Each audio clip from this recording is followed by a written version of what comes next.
Now that George is dead, pack your bags and leave. My daughter-in-law sat across the dinner table just 7 days after we buried my husband. My son didn't argue. He didn't tell her to stop. He didn't even look at me. He simply lowered his eyes and continued cutting his roast as if she had commented on the weather. I smiled. By sunrise the next morning, they had already made the biggest mistake of their lives. I'm Helen Parker. I'm 71 years old, and until a week ago, I had been married to the same man for 42 years. George wasn't just my husband. He was my best friend, my partner, the steady voice that filled every room of our home with warmth. Losing him felt like losing half of myself. The dining room still carried traces of him that evening. His favorite chair remained at the head of the table. His reading glasses were still sitting on the sideboard where he'd left them the night before his heart gave out. The house felt too quiet now, too large somehow. Every clock seemed louder. Every empty corner seemed colder. I had spent the entire week greeting visitors, accepting casseroles, writing thank you notes, and trying to survive each day 1 hour at a time. Grief had settled over me like a heavy winter coat I couldn't take off. Yet nothing prepared me for what happened that night. Vanessa sat across from me wearing a cream-colored sweater and an expression that looked almost rehearsed. She had always been polished, always careful, the kind of woman who smiled with her mouth, but rarely with her eyes. For 15 years, I had tried to welcome her into our family. For 15 years, I had ignored little comments, cold glances, and subtle attempts to push me further from my son. But that night, she no longer bothered pretending. "The house is too much for you now," she said, folding her hands neatly in front of her. "You need a fresh start somewhere else." I looked toward Brandon, my little boy, the child I had rocked to sleep during thunderstorms. The teenager whose broken heart I had helped mend after his first girlfriend left him. The young man whose college tuition George and I had paid for by taking second jobs and postponing vacations for nearly a decade. He remained silent. "This is my home," I said quietly. "George and I built our life here." Vanessa exchanged a glance with Brandon. One quick look, one silent agreement. Then she delivered the sentence that changed everything. "Now that George is dead, pack your bags and leave." The words hung in the air. No one spoke. The refrigerator hummed softly in the kitchen. A grandfather clock ticked somewhere down the hallway. Outside, the wind rattled the maple tree branches against the windows. I waited for Brandon to say something. Anything. Instead, he nodded. Just once. As though he agreed. As though 42 years of marriage and sacrifice could be erased with a single conversation. For a moment, I felt something inside me crack. Not anger. Not even heartbreak. Something deeper. A realization. The woman sitting across from me believed she had won. My son believed there would be no consequences. They thought grief had made me weak. They thought losing George had left me defenseless. They were wrong. I pushed my plate away and stood carefully. My knees felt older than 71 that night. "I understand," I said. Vanessa looked surprised by my calmness. Perhaps she expected tears. An argument. A scene. Instead, I simply smiled. The same smile George used to call my dangerous smile. The one I wore whenever I had already made up my mind. I climbed the stairs to the bedroom George and I had shared for decades. Moonlight spilled across the quilt on our bed. His watch sat on the nightstand beside a framed photograph from our 40th anniversary. I sat there for a long time staring at it. Then I opened the drawer George had told me about 6 months earlier. The drawer he said I should remember if anything unexpected ever happened. What I found inside changed everything. And before the sun rose the next morning, I was already on my way to meet someone they never expected me to see. I barely slept that night. The old grandfather clock in the hallway marked every hour with a soft chime, and each one seemed louder than the last. George's side of the bed remained untouched. The indentation in his pillow was still there. His robe still hung behind the bedroom door. For 42 years, those things had been part of my daily life. Now they felt like artifacts from another world. I sat in the darkness holding the small envelope I had found inside the drawer. George had placed it there 6 months earlier and made me promise not to open it unless I truly needed to. At the time, I had laughed and asked whether he was planning some kind of surprise. He only smiled and told me that life had taught him the importance of preparation. Back then, I thought he was talking about retirement planning. Now I understood there had been something more behind his eyes. When dawn finally arrived, pale sunlight filtered through the curtains. The house was silent. I dressed carefully, choosing a navy blue coat George had always liked. Downstairs, I could hear movement in the kitchen. Vanessa was already awake. She stood at the counter drinking coffee when I entered. She looked surprised to see me ready so early. "You are up early," she said. I nodded. "I have an appointment." She raised an eyebrow but did not ask any questions. Perhaps she assumed I was looking at apartments or senior communities. That seemed to satisfy her. Brandon entered a few minutes later. He looked exhausted. For a brief moment, I saw traces of the boy he used to be. The guilt was there, hidden but present. Still, he said nothing. He poured himself coffee and avoided my eyes. The silence between us felt heavier than any argument could have. I picked up my purse and headed toward the front door. "I will be back later," I said. Vanessa simply nodded. Neither of them asked where I was going. That told me everything I needed to know. They had already decided I no longer belonged in the decisions concerning my own life. The drive across town took nearly 40 minutes. Familiar streets passed by my window. The bakery where George bought cinnamon rolls every Saturday morning. The small park where we used to walk after dinner during the spring. The hardware store where he somehow managed to spend hours looking at tools he did not need. Every corner carried memories. Every mile reminded me how much of my life had been built beside him. Eventually, I pulled into the parking lot of a modest brick office building. The sign outside read Brooks and Associates. My hands tightened around the steering wheel. Inside my purse was the envelope George had left behind. Inside that envelope was a business card with one name written in his familiar handwriting: Daniel Brooks. I stepped inside the building and took the elevator to the third floor. The receptionist greeted me warmly and asked my name. The moment I introduced myself, her expression changed. Not with surprise, with recognition, as though she had been expecting me. She made a brief phone call and then offered me a seat. Less than 2 minutes later, a tall man with silver hair appeared at the end of the hallway. "Mrs. Parker," he said gently, "I am glad you came." There was something in his voice that immediately caught my attention. It was not sympathy. It was certainty. The kind of certainty that comes from already knowing part of the story. He led me into his office and closed the door behind us. Then he looked directly at me and placed a thick folder on the desk. "Your husband instructed me to keep this safe," he said quietly. "And if you are here today, then I suspect the reason is exactly what George feared would happen." My heart began to race. Because in that moment, I realized my husband had seen something coming long before I ever did. For several seconds, I simply stared at Daniel. The folder resting on his desk suddenly seemed much heavier than paper and ink. It felt like a message from George himself. Daniel sat quietly, allowing me time to process his words.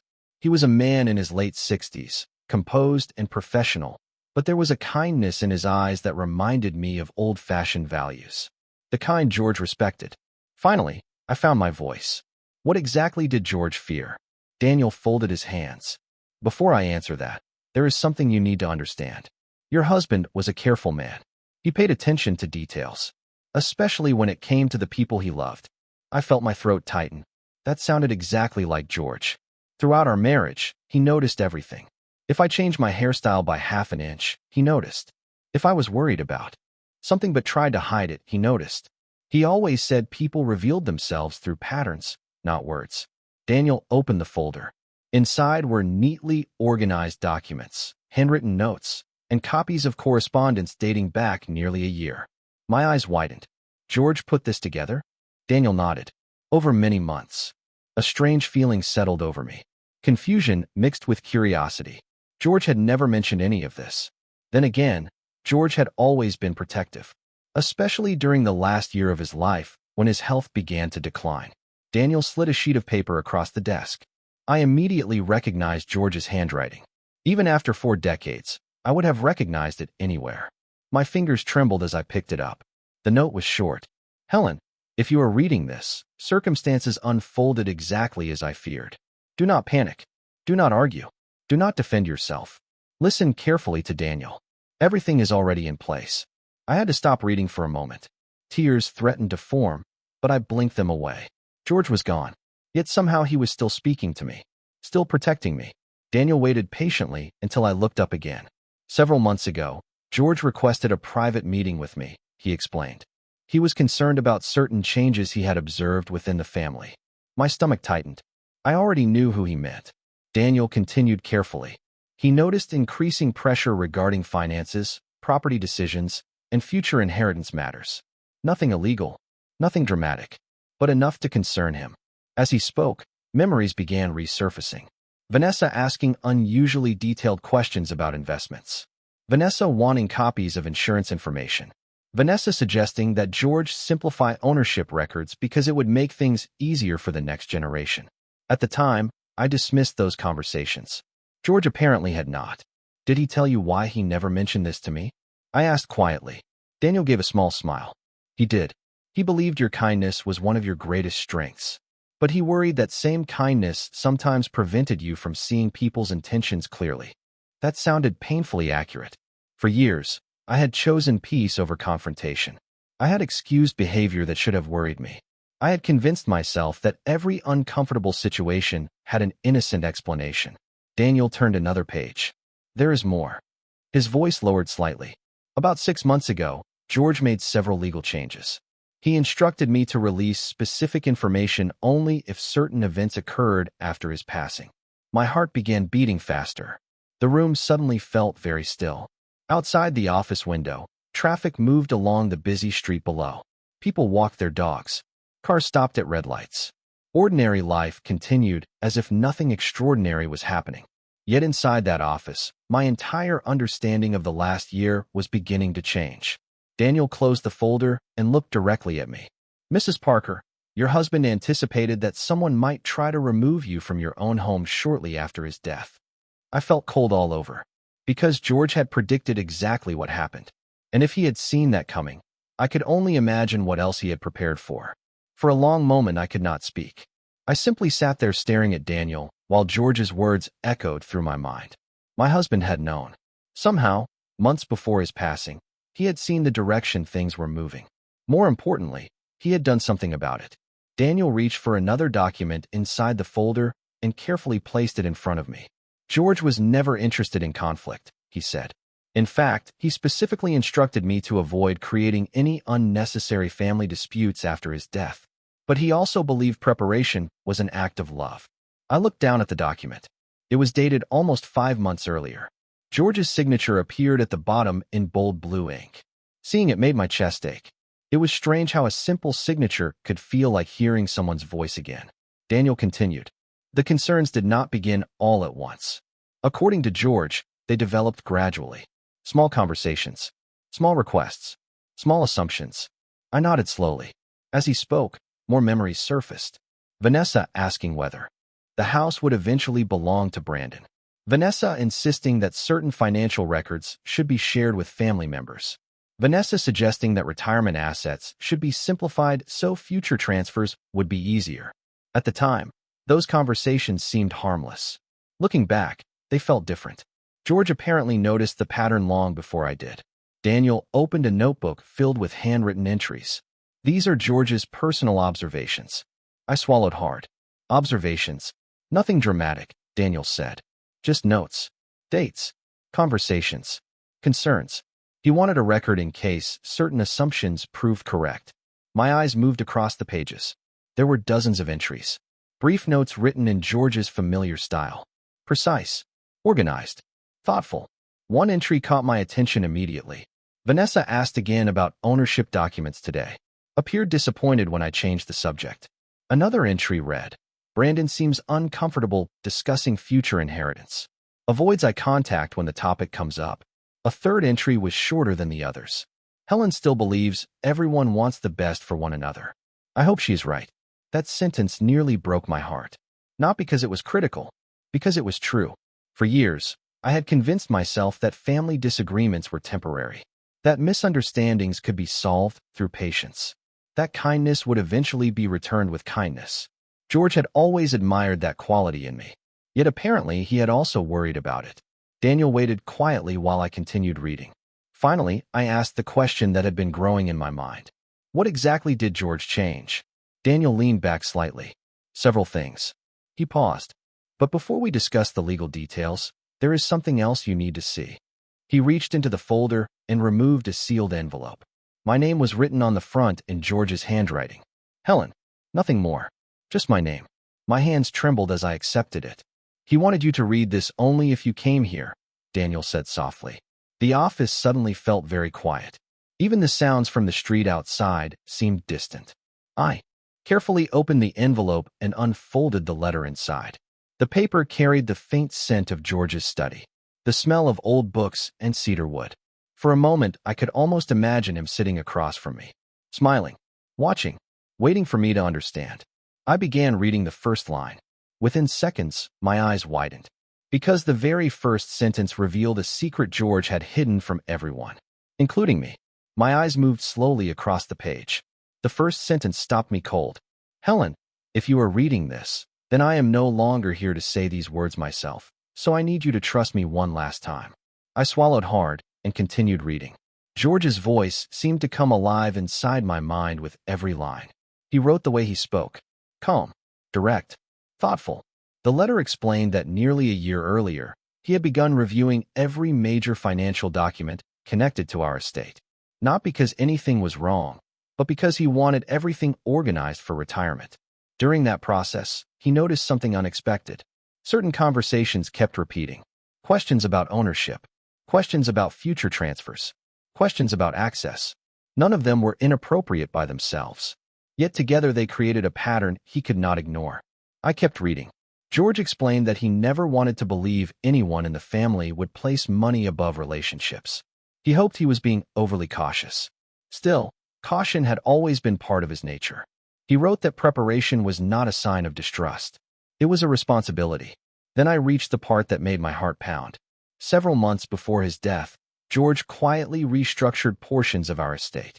He moved certain assets, updated several legal protections, added conditions that would only activate under specific circumstances. Most importantly, he created safeguards designed specifically to protect me if I was pressured, manipulated, or removed from my home after his passing. I looked up from the letter. Daniel was watching carefully. He really thought this through, I whispered. Daniel nodded, more thoroughly than most people ever do. I returned to the letter. George wrote that he had chosen not to tell me because he knew I would worry. He knew I would try to smooth things over. He knew I would prioritize keeping peace within the family. Reading those words felt almost unsettling because they were completely true. For 42 years, George understood me better than anyone else. The next paragraph was shorter. Helen, if events unfolded the way I feared, remember this. You do not need to fight. You do not need to argue. You only need patience. Everything else has already been handled. Tears filled my eyes. Not from sadness alone, from relief. For an entire week after his death, I had felt exposed, vulnerable, alone. Yet sitting in that office, I realized George had spent months building protection around me long before I ever knew I would need it. Daniel slid another document across the desk. This is one of the legal amendments he created. I studied the pages. Much of the language was technical, but one detail immediately stood out. The family home was not structured the way Brandon and Vanessa believed. In fact, several assumptions they appeared to be making were completely wrong. Daniel pointed to a specific section. They think control transfers automatically, he said. It does not. My pulse quickened. What happens instead? Daniel gave a measured smile. That depends on choices people make after the owner's death. Suddenly, the events of the previous evening took on a very different meaning. Vanessa had been so confident, so certain. She spoke as though ownership had already changed hands, as though my future had already been decided. Yet according to the documents in front of me, nothing was as simple as she believed. I carefully folded George's letter and placed it back into the envelope. For the first time since his funeral, I felt something besides grief. It was not anger. It was not revenge. It was clarity. The fog that had surrounded me all week was beginning to lift. Daniel closed the folder and leaned forward slightly. Mrs. Parker, there is one more thing you need to know. I looked at him. What is it? He opened a locked drawer in his desk and removed a second folder, one I had not seen before. It was much thicker than the first. Then he said 7 words that changed everything again. This folder contains evidence your husband collected. For several seconds, neither of us spoke. I stared at the thick folder resting on Daniel's desk, while my mind struggled to catch up with everything I had learned that morning. George had prepared legal protections. He had anticipated problems. He had left instructions. But evidence was something different. Evidence meant he had not merely worried. It meant he had seen something concrete. Daniel opened the folder slowly. Inside were copies of emails, handwritten notes, financial summaries, and records of conversations George had documented over many months. Nothing looked dramatic at first glance. No shocking headlines. No outrageous accusations. Just information. Careful observations collected by a man who believed facts mattered more than emotions. Daniel removed the first document. It was an email exchange. Vanessa had sent it to Brandon nearly 8 months earlier. George had gained access because Brandon occasionally used a shared family device when visiting the house. The message itself seemed harmless. Vanessa was discussing future plans, future expenses, future living arrangements. Yet one sentence immediately caught my attention. Once everything is settled, the house should finally be ours to manage. I read the line twice. Then a third time. The date at the top made my stomach tighten. George had still been alive when it was written. Daniel handed me another document. This one contained notes George had written after family gatherings. One entry described a conversation during Thanksgiving dinner. Another referenced comments Vanessa made after a holiday brunch. Individually, none of them appeared alarming. Together, they formed a pattern. Again and again, discussions returned to the same subjects. Property, ownership, control, future transfers.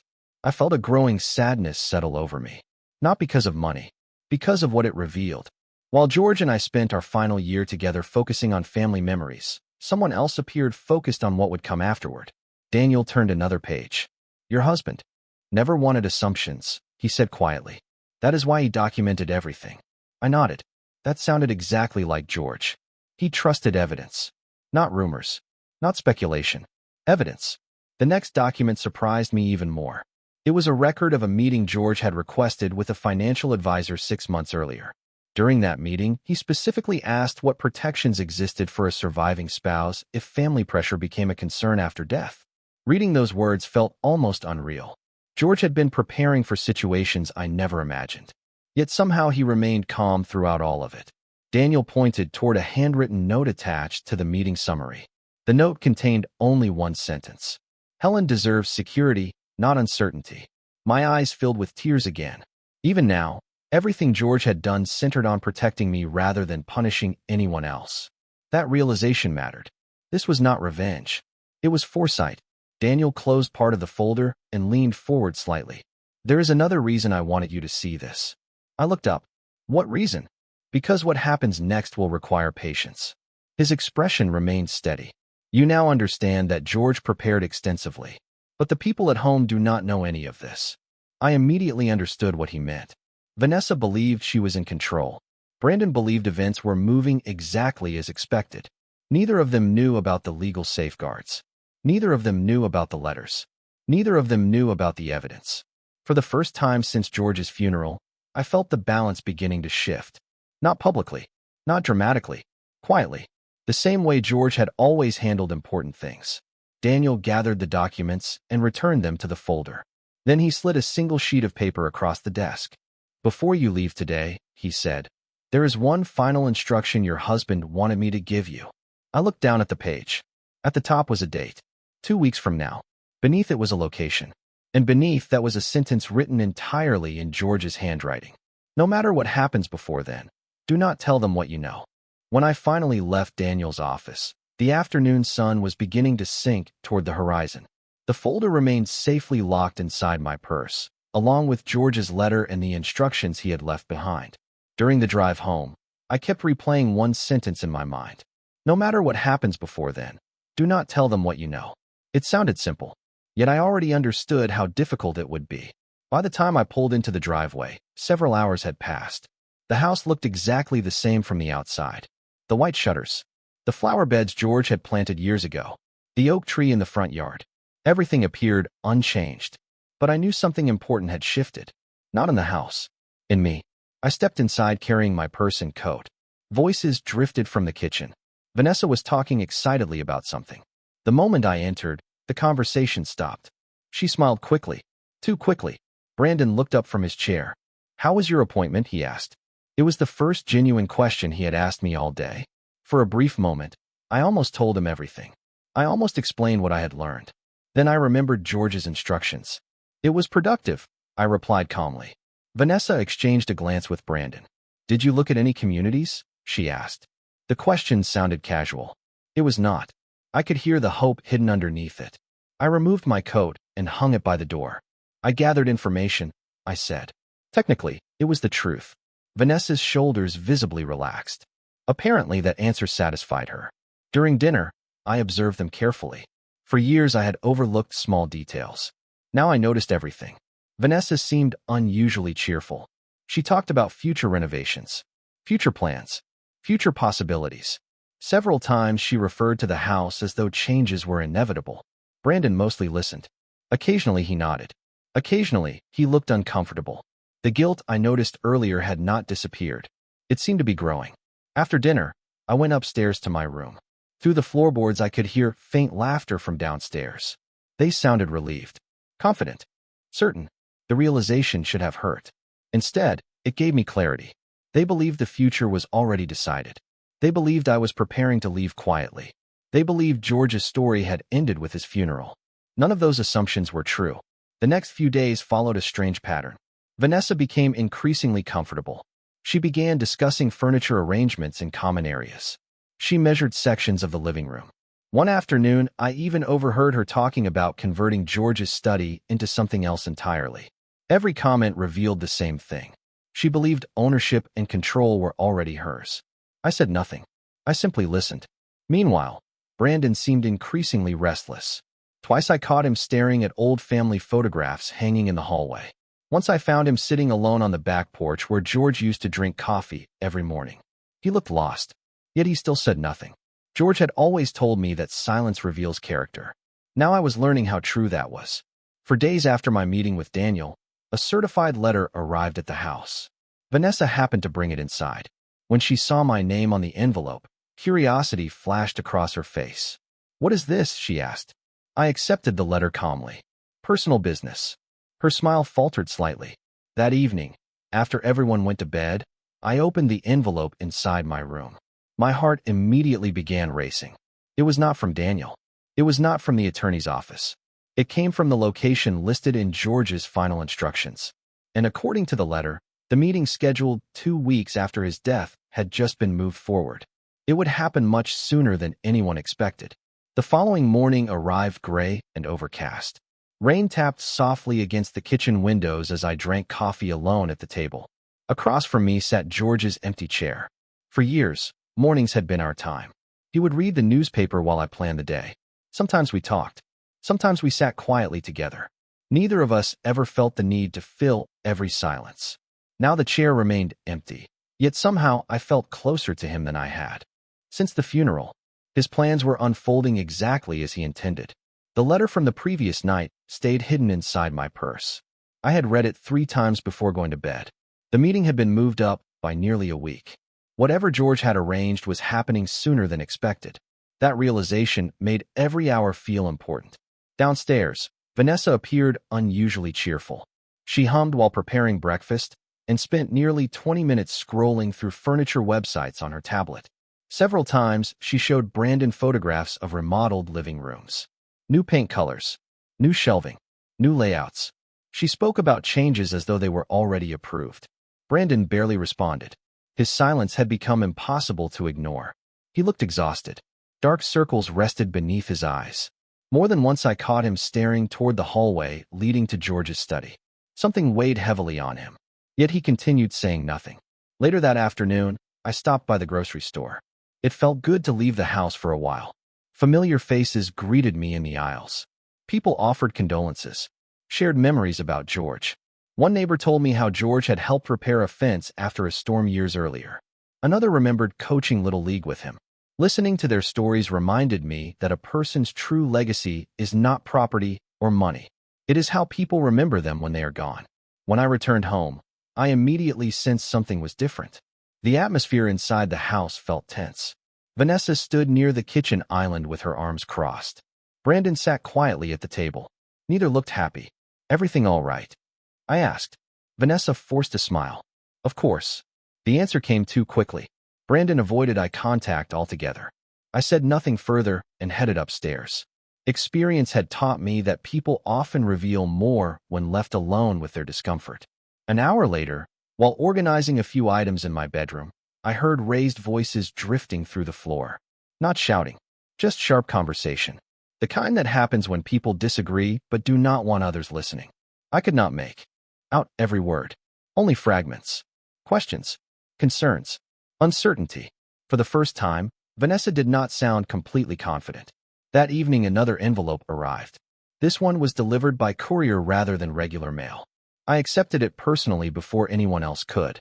My heart quickened the moment I recognized Daniel's name on the return label.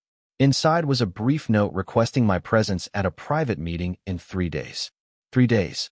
Much sooner than I expected. Attached to the note was a list of attendees. I scanned the names once. Then again. My pulse immediately began racing. Because Brandon's name appeared on the list, so did Vanessa's. And at the very bottom was a final sentence written in Daniel's careful handwriting. By the end of this meeting, everyone will understand George's final decisions. The 3 days passed more slowly than any I could remember. Every conversation inside the house felt layered with meaning. Every glance seemed to carry questions nobody wanted to ask aloud. Vanessa grew noticeably restless. Twice I saw her checking her phone immediately after receiving emails. Once I caught her standing outside George's old study staring at the closed door. Whatever confidence she had displayed earlier was beginning to crack. Brandon changed even more. He spent less time in common areas and more time alone.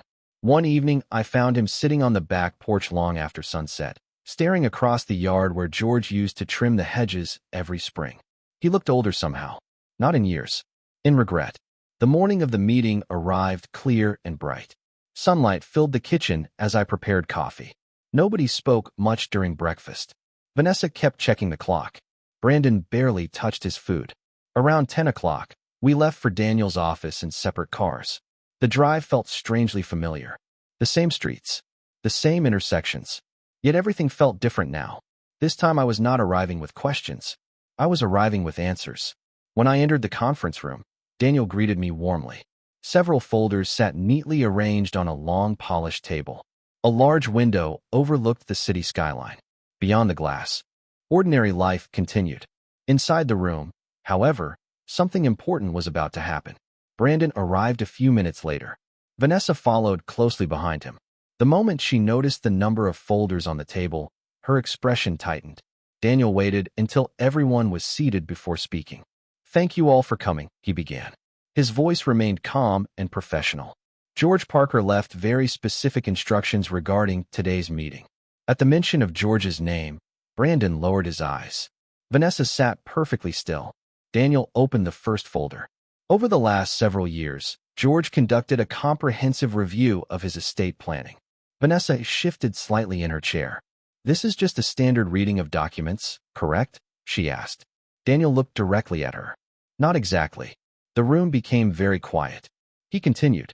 George anticipated that certain assumptions might be made after his passing. Therefore, he created additional protections and conditions designed to ensure his wishes would be honored. I watched Vanessa carefully. For the first time since George's funeral, uncertainty appeared on her face. Daniel distributed copies of several documents. Pages rustled as everyone reviewed them. Brandon frowned immediately. His eyes moved back and forth across the text. Then he looked up. "Wait," he said. "This cannot be right." Daniel nodded. "It is entirely correct." Brandon looked down again. Color slowly drained from his face. Across the table, Vanessa began turning pages more quickly. Her confidence disappeared with each document she read. Finally, she stopped. "There must be some mistake," she said quietly.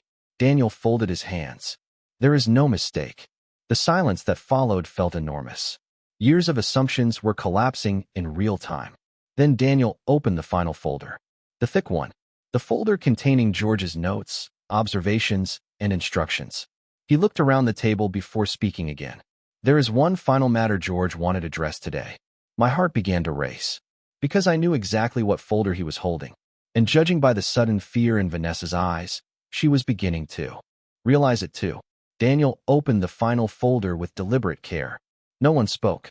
The conference room felt smaller somehow, as though the walls themselves were leaning closer. Vanessa sat rigid in her chair. Brandon stared at the documents already spread before him. I simply watched.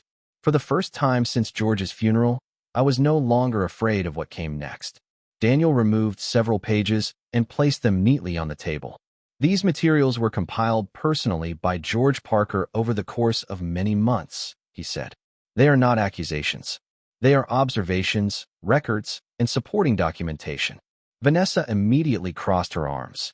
Why would he do that? She asked. Daniel met her gaze calmly.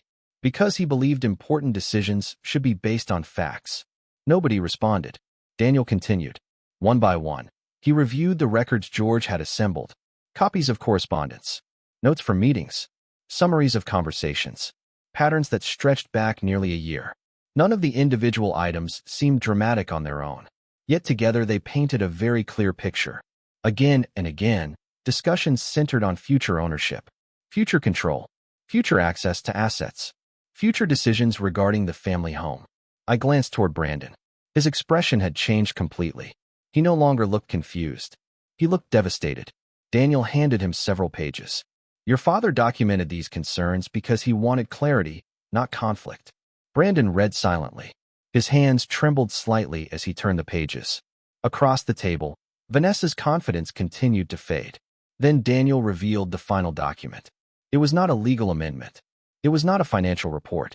It was a personal statement written entirely by George. Daniel read it aloud. The room became perfectly silent. In the statement, George explained that he had spent decades building a life centered on family.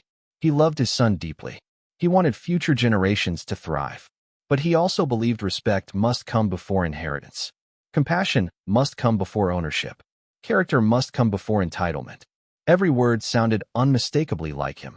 Then came the section that changed everything. George explained that the protections he created would activate if any attempt was made to pressure, remove, or marginalize his surviving spouse following his death. My heart pounded as Daniel finished reading. Vanessa's face went pale. Brandon slowly lowered the papers onto the table. Dad knew, he whispered. Daniel nodded. Your father suspected enough to prepare accordingly. Brandon looked completely stunned. All this time? Yes, Daniel answered quietly. The silence that followed seemed endless. Finally, Vanessa spoke. So what exactly does this mean? Her voice sounded different now. Smaller. Less certain. Daniel opened another document and placed it directly in front of her. It means several assumptions regarding ownership and control were incorrect. Vanessa stared at the page. Her eyes moved rapidly across the text. Then she froze. I watched the realization settle over her. Everything she believed was already hers had never actually belonged to her at all. The plans, the expectations, the confidence. They had all been built on assumptions George had anticipated months earlier. Brandon looked from the documents to me.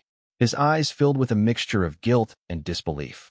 For the first time since the dinner where everything changed, he truly seemed to understand what had happened. Not just legally, emotionally, personally, humanly. Daniel gathered the remaining papers and closed the folder. There is only one matter left unresolved, he said. Everyone looked at him. He folded his hands and spoke carefully. George left one final instruction regarding the future of the family home. And only Helen has the authority to decide what happens next. No one spoke after Daniel's announcement. The silence settled over the conference room like a heavy blanket. I looked around the table and saw three very different reactions. Daniel remained calm. He had known the truth for months. Vanessa looked stunned. The confidence she had carried for weeks was gone. Brandon looked heartbroken, not because of the documents, not because of the house, because he was finally beginning to understand the cost of his choices.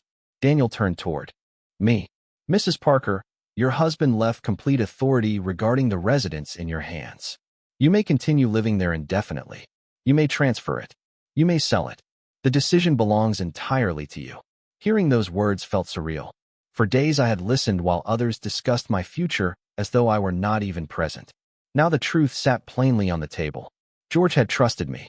Only me. Brandon lowered his head. Mom, he said quietly. The words sounded unfamiliar coming from him now. For the first time in weeks, it carried emotion instead of obligation.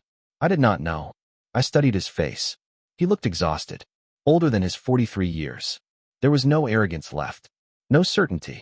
Only regret. I know you did not know everything, I said calmly. But you knew enough. He closed his eyes briefly. The truth landed harder than any accusation ever could. Vanessa shifted in her chair. This is not fair, she said suddenly.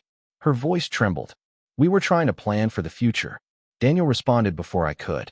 Planning for the future and pressuring a grieving widow are two very different things.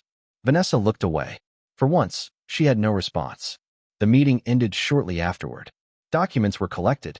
Signatures were confirmed. Questions were answered. Yet the real conversation did not begin until we reached the parking lot. Brandon stopped me before I reached my car. "Mom, please." I turned slowly. His eyes were red. Not from tears. From shame. "I should have listened to Dad," he said. "I should have listened to you." For a moment, I saw the little boy who used to wait by the front window whenever I came home from work. The teenager who once asked me for advice about everything. The young man George had been so proud of. Somewhere along the way, that person had become lost. "Why?" I asked quietly. Brandon stared at the pavement. "Because it was easier." His honesty surprised me. It was easier to avoid conflict. Easier to tell myself everything would work out. Easier to stay silent. I nodded slowly. Silence. George had been right about that too. Silence reveals character. Sometimes it reveals courage. Sometimes it reveals weakness. Brandon finally looked up. "Can you ever forgive me?" The question hung between us.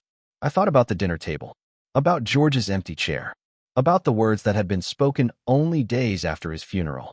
I thought about the nights I spent feeling alone in my own home. Then I thought about George. What would he want? The answer came immediately. George never cared about punishment. He cared about accountability. "Forgiveness and trust are not the same thing," I said. "One can return much faster than the other." Brandon nodded slowly. He understood exactly what I meant. As I drove home that afternoon, I felt something unexpected. Peace. Not victory. Not revenge. Peace. For the first time since George's passing, I no longer felt powerless. Yet when I pulled into the driveway, I noticed something strange. A moving truck was parked in front of the house, and standing beside it was Vanessa. For a moment, I simply sat behind the wheel and watched. The moving truck occupied half the driveway. Several cardboard boxes were stacked neatly near the garage. Vanessa stood beside them with her arms folded tightly across her chest.